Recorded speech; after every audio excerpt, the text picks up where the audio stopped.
আজকে আমরা এসেছি 2.5-3 মাস হলো। এর আগে 15টা বছর তো মমতা ব্যানার্জি সরকার ছিল। আজকে তারা যা করে গেছে, আজকে টিএমসির নেতারা পিএফআই এর মানে মঞ্চ শেয়ার করেছে, which is a banned organisation.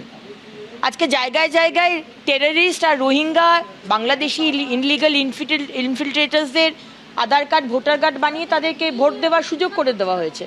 সুতরাং এটা যা করেছে সেটা পরিষ্কার করতে সময় লাগবে। আমি আপনাদের মাধ্যমে সাধারণ মানুষকে বলতে চাই, যেখানেই কিছু সন্দেহজনক ব্যক্তিকে দেখবেন বা সন্দেহজনক মুভমেন্ট, এটা কিন্তু আমাদের সিক্স সেন্স, আমরা কিন্তু ধরতে পারি যে এই লোকটা কিন্তু হঠাৎ করে দেখা যাচ্ছে আমাদের পাড়ায়।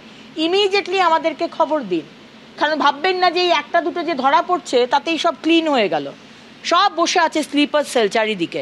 সুতরাং আমাদেরকে কিন্তু সতর্ক হতে হবে।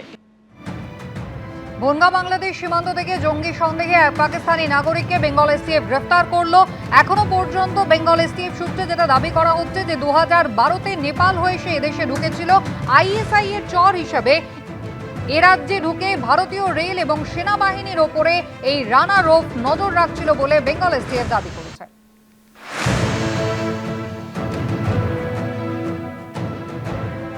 যেমন আপনাদের বলছিলাম, গত মাসের শেষেই এ রাজ্য থেকে অর্থাৎ বর্ধমানের রেনেসা আবাসন থেকে গ্রেফতার করা হয়েছিল এক জঙ্গিকে, যার নাম হামিম মণ্ডল। তার পরের দিন তার বান্ধবী অর্পিতা সরকারকে ঝাড়খণ্ড থেকে গ্রেফতার করা হয়। একদিন বাদ দিয়ে ওই শাহজাদ ভাট্টি গোষ্ঠীর সঙ্গে জড়িত সন্দেহে আরও একজনকে গ্রেফতার করা হয় হাওড়ার বেলিলিয়াস রোড থেকে। এই হামিম মণ্ডল, যাকে প্রথমে গ্রেফতার করা হয়, তার কাছে খোদ মুখ্যমন্ত্রীকে ফলো করার নির্দেশ ছিল। ধৃত জঙ্গির কাছ থেকে মুখ্যমন্ত্রী শুভেন্দু অধিকারীর লোকেশন সংক্রান্ত তথ্য পাওয়া যায়। তার যে বান্ধবী, সে হানি ট্র্যাপের মাধ্যমে অপহরণের ছক কষছিল এবং এরা সবাই আইএসআই এর সঙ্গে সোশ্যাল মিডিয়াতে কানেক্টেড ছিল, এমনটাই জানা গিয়েছে। সোশ্যাল মিডিয়ায় ইনস্টাগ্রামে অ্যাক্টিভ ছিল এই অর্পিতা সরকার এবং বিভিন্নভাবে এরা নিজেদের মধ্যে যোগাযোগ রাখত। রাজ্যের পুর প্রতিমন্ত্রী উমেশ রায় তার বাড়ি, গাড়ি, পুত্র সংক্রান্ত বিভিন্ন রকমের খবরাখবর ছবি হামিমকে পাঠিয়েছিল তৃতীয় গ্রেফতার হওয়া আদিত্য সিং, যে হাওড়ার বাসিন্দা ছিল।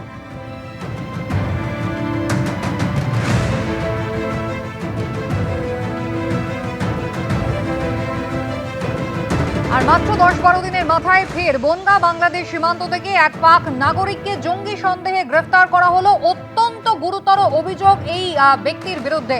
কথা বলবো, আবির দত্ত রয়েছেন আমাদের সঙ্গে। আবির, যাকে গ্রেফতার করা হয়েছে রানা রৌফ, মূলত কি ধরনের কাজের অ্যাসাইনমেন্ট তাকে দেওয়া হয়েছিল? আইএসআই এর কাছ থেকে কি সে সমস্ত ইনফরমেশনটা গ্যাদার করতো?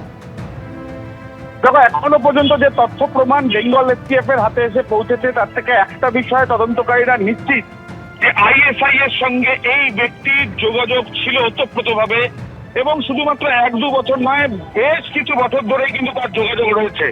এবং এই যে তার যোগাযোগ রয়েছে, সেই যোগাযোগের মাধ্যমে, সেই যোগাযোগের কারণেই সেই ভারতীয় রেলওয়েতে যারা অফিসাররা রয়েছেন সেই অফিসারদের বিষয় নিয়ে তথ্য নেওয়া, এবং তার সাথে সাথে রেলওয়ের বিভিন্ন জায়গার ছবি তোলা, এবং তার সাথে সাথে যেটা আমরা জানতে পারছি যে ভারতীয় সেনাবাহিনীর বিষয় নিয়েও তথ্য সংগ্রহ করার প্রক্রিয়া তার তরফ থেকে করা হয়েছিল। তাকে বনগাঁ সীমান্ত থেকে তাকে হাবড়ার কাছ থেকে তাকে গ্রেফতার করা হয়েছে। তার কাছ থেকে যে নথি পাওয়া গিয়েছে, সেই নথি থেকে দেখা যাচ্ছে যে আধার কার্ড, ভোটার কার্ড সহ বেশ কিছু গুরুত্বপূর্ণ কাগজ পাওয়া গেছে, যেগুলো এই তদন্তে বেশ কিছু সহযোগিতা করতে পারে বলে অনুমান করছেন তদন্তকারীরা।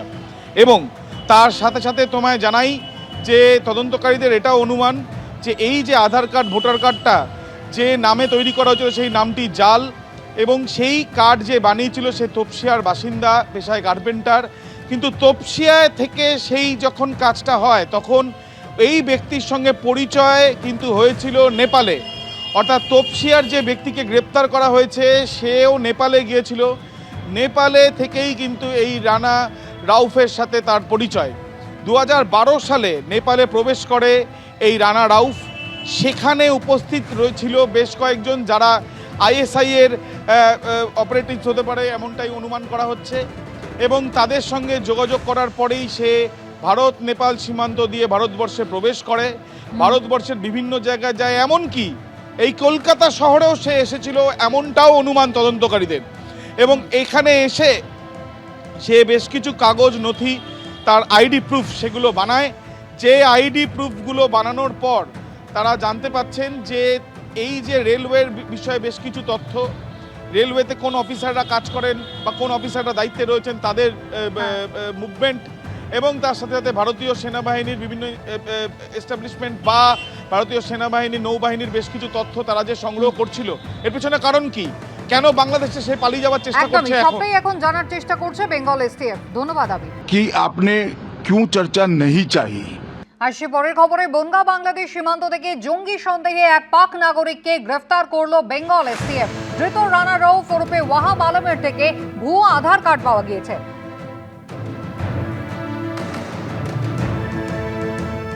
গত মাসেই আপনারা দেখেছিলেন যে হামিম মন্ডল, তাকে গ্রেফতার করা হয়েছিল বর্ধমানের রেনেসা আবাসন থেকে, আর তার মাত্র কয়েকদিনের মাথায় এবার বনগাঁ বাংলাদেশ সীমান্ত থেকে জঙ্গি সন্দেহে এক পাকিস্তানি নাগরিককে গ্রেফতার করা হলো। বেঙ্গল পুলিশের এসটিএফ তাকে গ্রেফতার করেছে। ভুয়ো আধার কার্ড, ভোটার কার্ড তার কাছ থেকে পাওয়া গিয়েছে। হাবড়া থেকে তাকে গ্রেফতার করা হয়েছে। কলকাতায় বসে জাল নথিপত্র তৈরি করে দেওয়ার অভিযোগে তপসিয়া থেকে আরো একজনকে গ্রেফতার করেছে এসটিএফ।